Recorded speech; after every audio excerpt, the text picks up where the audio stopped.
నమస్తే ఎస్ఆర్ మీడియాకు స్వాగతం.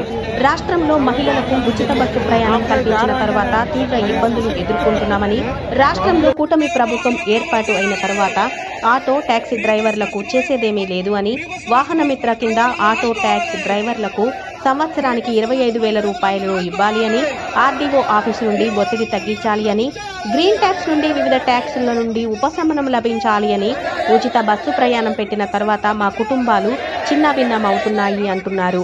రాష్ట్ర ప్రభుత్వం ఇచ్చిన మాట నిలబెట్టుకోకపోతే 2 రోజుల్లో ఉద్యమాలను తీవ్రతరం చేస్తామని, నేడు విజయనగరం జిల్లాలో మాత్రమే బంద్కు పిలుపునిచ్చాం, రానున్న రోజుల్లో రాష్ట్రంలో బంద్కి పిలుపునిస్తామని తెలిపారు.